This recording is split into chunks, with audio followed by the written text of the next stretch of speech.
Ya, baik. Selamat malam untuk semua yang ada di Papua dari Amerika. Saya John Anari, mau cerita-cerita sedikit tentang kereta cepat di Jakarta sana. Jakarta Bandung, kereta cepat di Jawa ya. Nah, kereta cepat ini dibangun oleh Cina dan itu Indonesia harus bayar kembali itu utangnya itu. Dan Indonesia mesti bayar utang itu, kereta cepat itu setiap bulan harus bayar 226,9 miliar per bulan. Dan ini beritanya mungkin saya share dulu dari media Indonesia.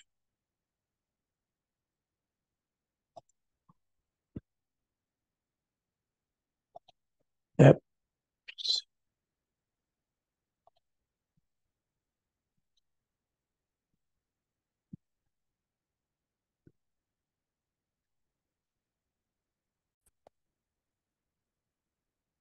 ya, ini dari media Indonesia yang bilang per bulan Indonesia mesti bayar 226,9 miliar per bulan. Nah, di sini kereta ini yang bayar apa, BUMN berkereta apian di Indonesia atau mana? Nah, sekarang kayaknya mereka tidak mampu itu kalau bayar per bulan segitu. Jadi PT Kereta Api di Indonesia tidak akan mungkin mampu. Nah, maka itu apa, Cina Desak Indonesia harus pakai APBN-nya. Dan APBN-nya yang harus digelontorkan untuk proyek ini ya dari mana? Berarti kan APBN itu kan sumbernya dari seluruh wilayah Indonesia yang harus bantu membiayai kereta yang dinikmati oleh orang di Jawa sana. Orang di Papua, di Maluku, di Aceh, Sulawesi, Kalimantan tidak menikmati apa-apa di situ, ikut membiayai proyek kereta itu. Nah, sekarang kita lihat yang desakannya Cina ini. Nah, ini kata apa, kata dari ini apa, Luhut. Nah, ini kita dengar. Pemerintah Indonesia masih bernegosiasi dengan China Development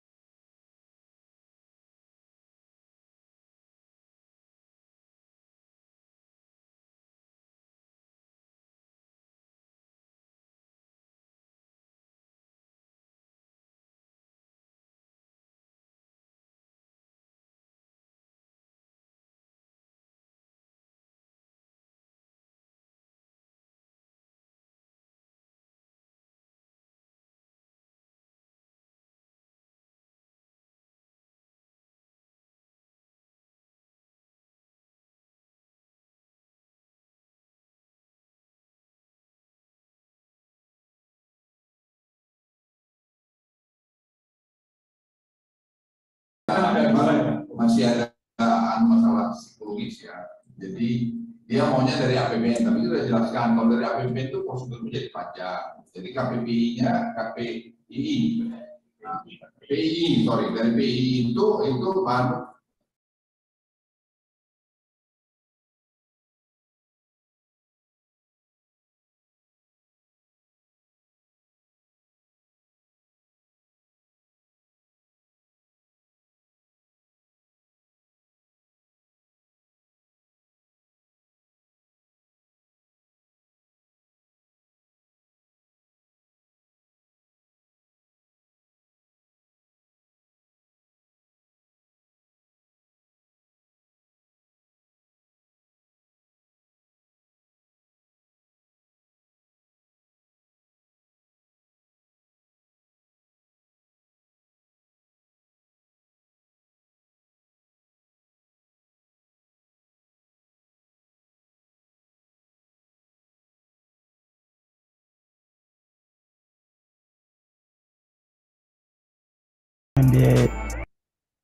proyek kereta api ini.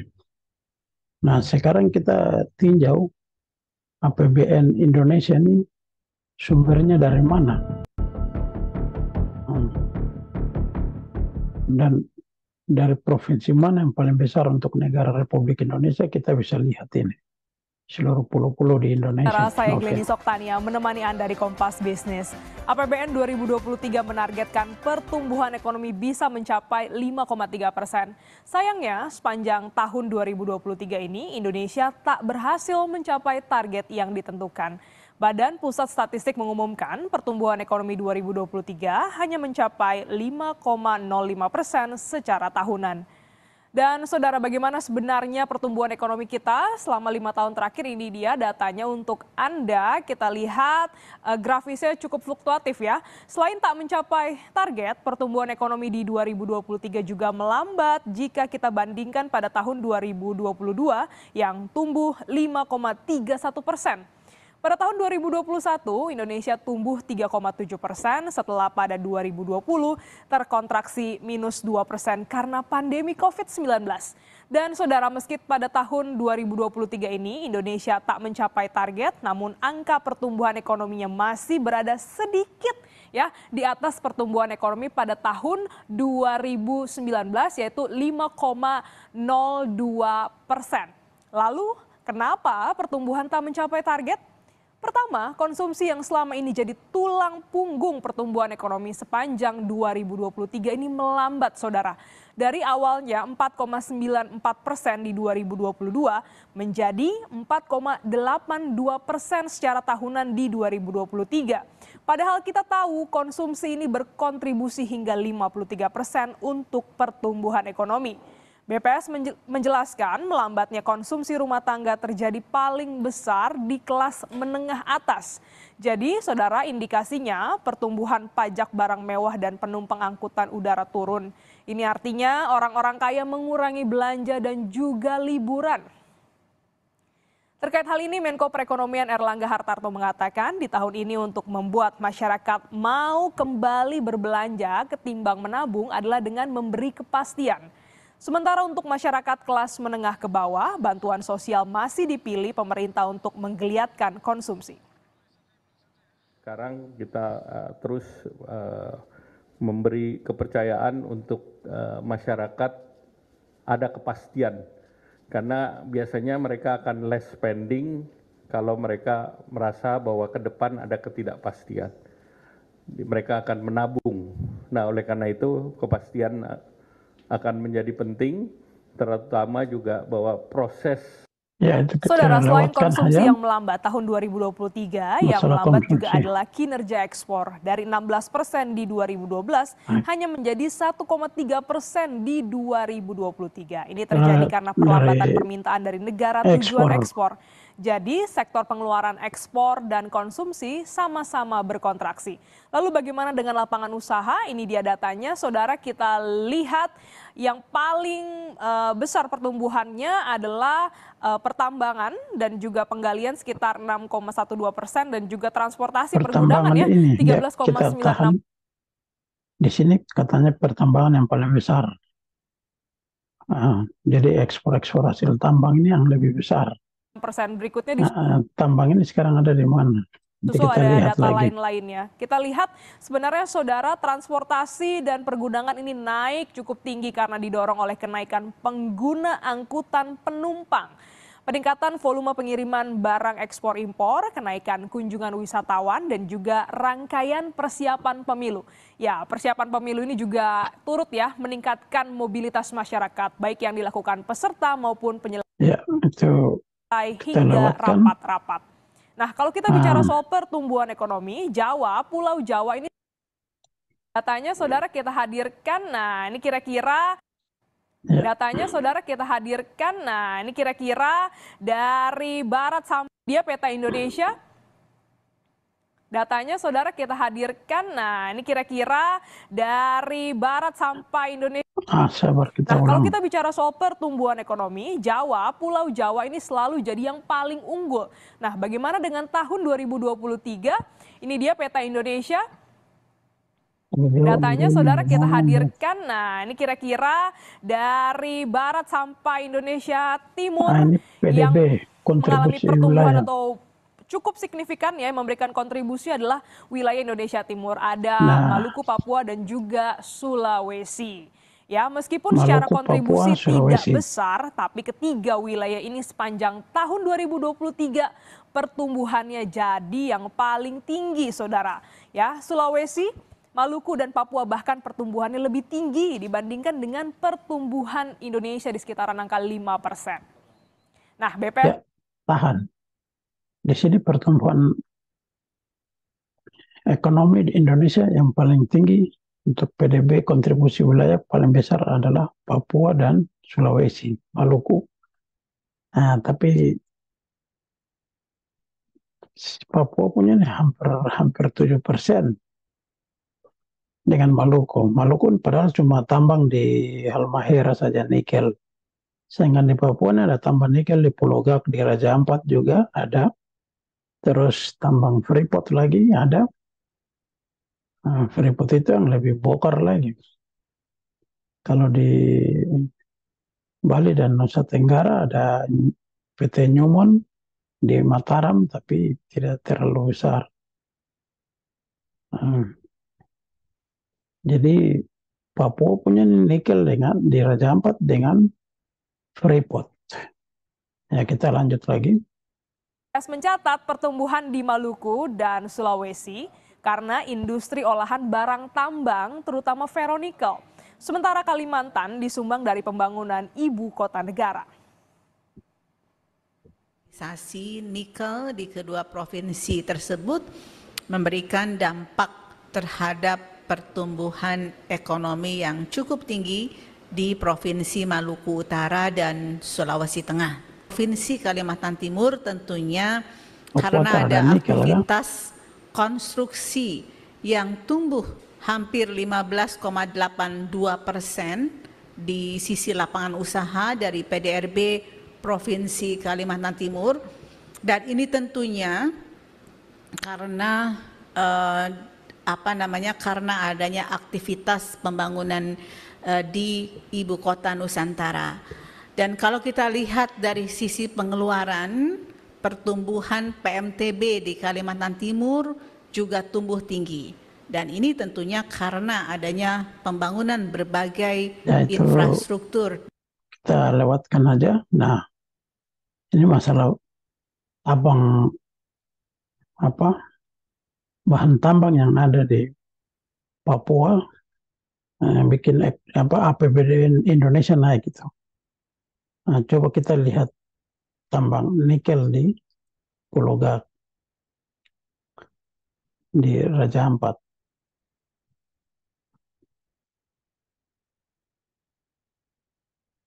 Nah, ini kontribusi untuk negara Indonesia ini dibongkar dari tahun 69 sampai hari ini. Bikin polusi, bikin hancur alam di sana.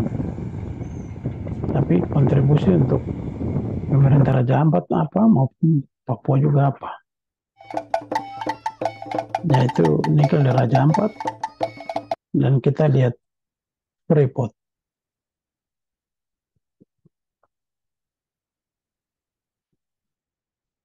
Nah, ini dua hasil bumi Papua ini yang bikin kontribusi untuk negara Indonesia punya APBN bisa naik.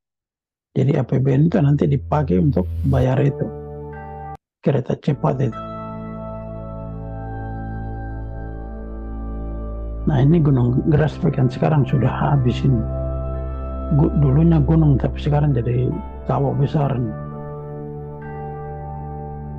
Nah, sekarang mereka ambil lagi di bawah tanah. Nah, jadi ini yang bikin kontribusi untuk negara Indonesia paling terbesar di negara Republik Indonesia. APBN Indonesia hampir terbesar dari hasil bumi Papua. Nah, itu baru nikel, belum LNG. Coba kita lihat LNG. Nah, ini contohnya LNG Tangguh di Bintuni ini.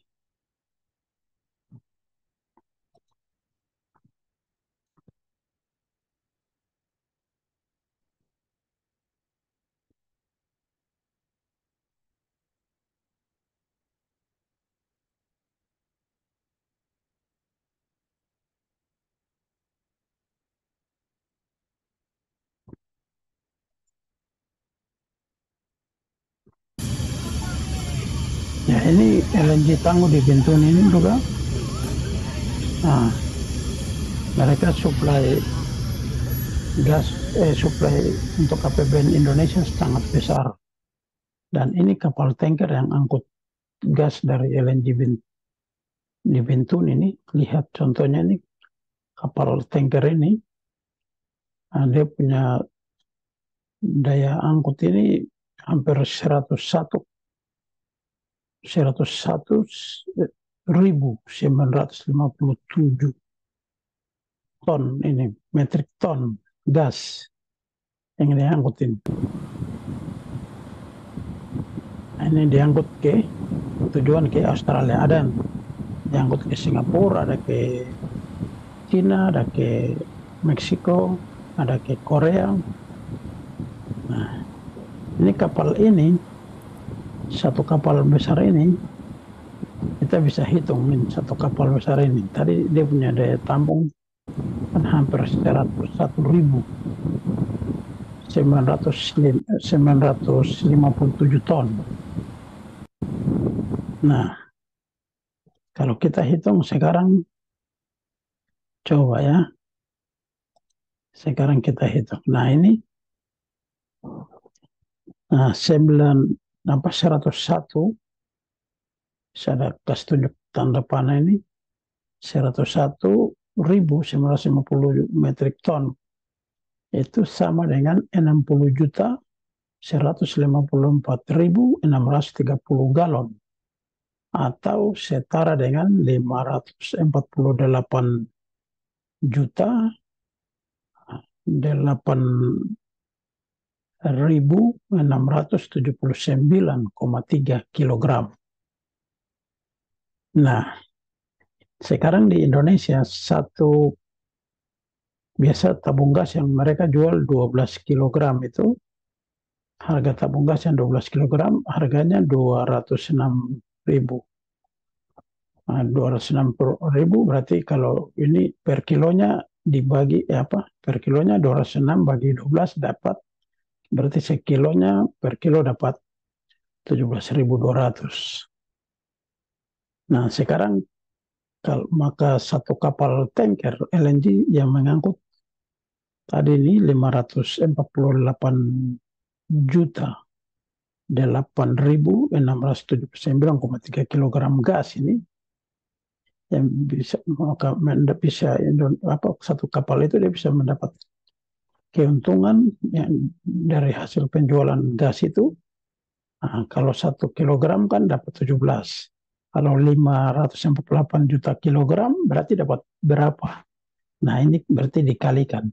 Berarti kalau segini 540 juta ini kali 17, makanya dapatnya segini 94 kuintillion, lebih di atasnya dari triliun lagi.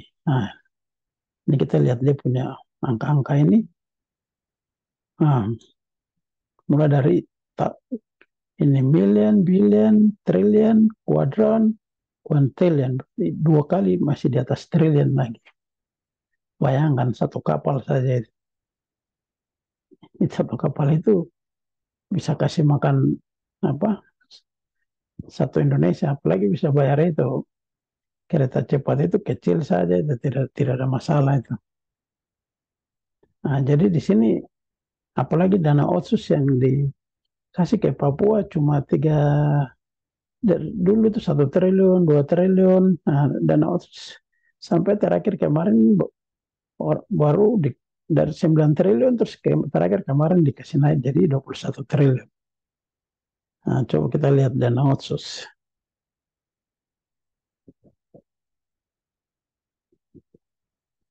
Dari Pemda Papua punya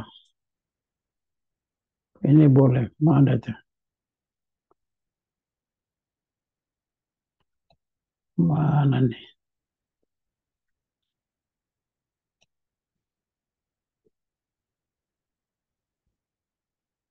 Dana otsus tahun ini cuma 21 triliun. Tidak ada apa-apanya tuh dengan satu kapal kontainer yang diangkut dari Papua dibawa ke sana itu. Nah, ini dana otsus yang dikasih tidak sebanding dengan apa yang dong mau pencuri dari Papua. Coba kita lihat.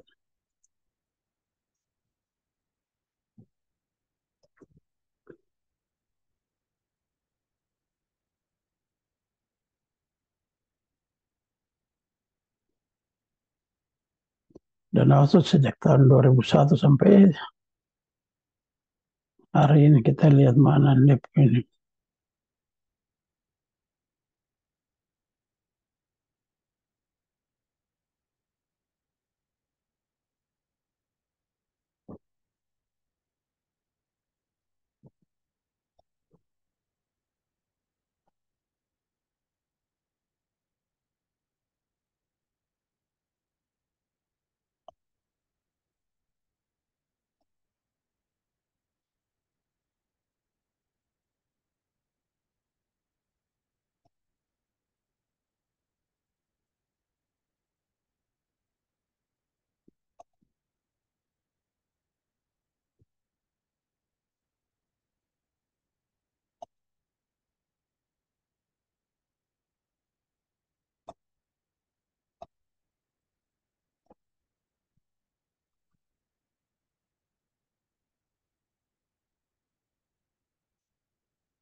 Wah, ini langsung ganti dari website Pemda Papua yang dulu ada baru.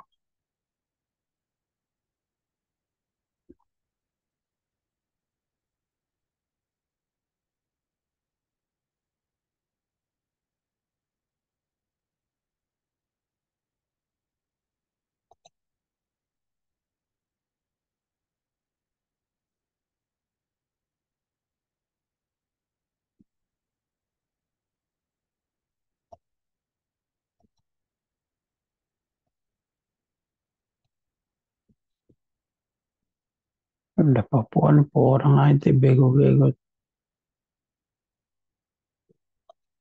Tidak bisa bikin barang jelasin. Nah ini contoh. Ini dari websitenya Pemda Papua, dana otsus tahun 2002 cuma ini 1 triliun. 2023 juga 1 triliun, 1 triliun, 1 triliun sampai 2006 naik 2 triliun. 3 triliun di sini. Total otsus, tidak. Dana infrastruktur lain, nah ini totalnya dana otsus ini 2 triliun. Nah ini lagi 3 triliun, 3 triliun, 2 triliun. Sampai ini 4 triliun, 4 triliun, 5 triliun. Sampai tahun 2019 juga 5 triliun. Apaan ini? Total cuma 7 triliun. Sedangkan apa? Satu kapal yang tadi saya hitung hanya satu kontainer ini dia angkut ini sungguh. Bukan main ini jadi yang ada masuk ini. Satu kapalnya saya sudah bisa kasih makan orang Papua semua. Kasih makan bukan orang Papua, kasih makan satu negara Indonesia.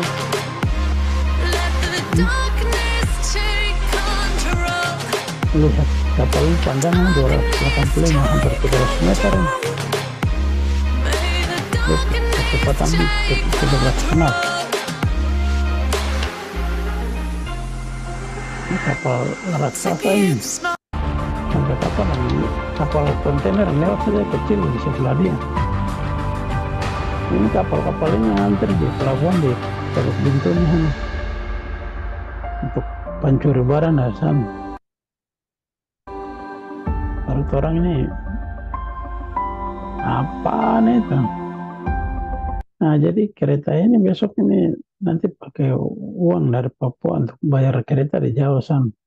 Kalau orang Papua tidak pakai kereta itu juga bangun jalan tol di Jawa sana, ambil uang dari Papua pakai bayar di sana. Enak sekali. Mending apa kayak Amerika sini masing-masing provinsi urus diri sendiri. atur dia punya keuangan sendiri, kekayaan alam dia olah sendiri, dia pakai sendiri.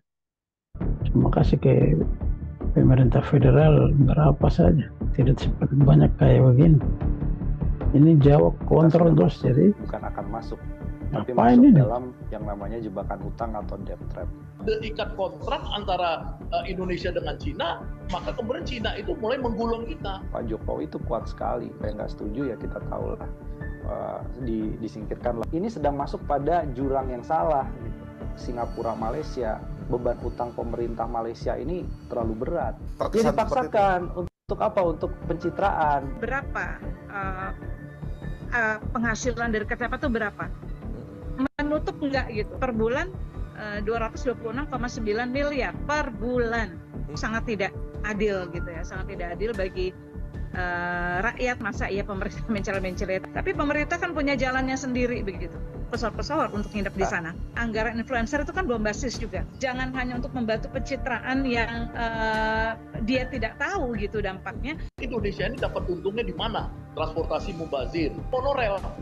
Ya, monorail itu 2006, 2007 itu proyeknya digagalkan atau gagal gara-gara Sri Mulyani Menteri Keuangan ya waktu itu tidak mau memberikan penjaminan kepada proyek itu. Kenapa sekarang Sri Mulyani memberikan penjaminan sebagai menteri yang sama, memberikan penjaminan kepada Cina? Ya jangan lagi nipu-nipu kita lah. Kalau Jokowi udah nggak berkuasa, baru itu mengungkap. Jokowi ini kan utang yang ke luar negeri aja tambahnya itu mungkin 6.000. Dan itu sebenarnya adalah ketidakadilan yang diciptakan oleh Pak Jokowi. Kecerobohan besar bangsa ini ya. Berani teken utang. Nanti kita periksa kalau Pak Jokowi udah nggak berkuasa, maka di dalam KCIC ini ada titipan. Ini orang-orang sudah mulai pusing yang utang. Besok kalau orang Papua lobby negara gugat Indonesia masalah referendum palsu, selesai negara-negara intervensi Indonesia karena itu melanggar Piagam PBB pasal 76. Membatasi hak politik wilayah-wilayah non-self-government territory itu berarti salah. Jadi siap iris leher, utang tanggung sendiri. Jadi untuk sementara sampai situ. Nanti kita lihat selanjutnya. Jadi sementara sampai di situ dan kita kembali. Nah, terima kasih. Demikian penjelasan tentang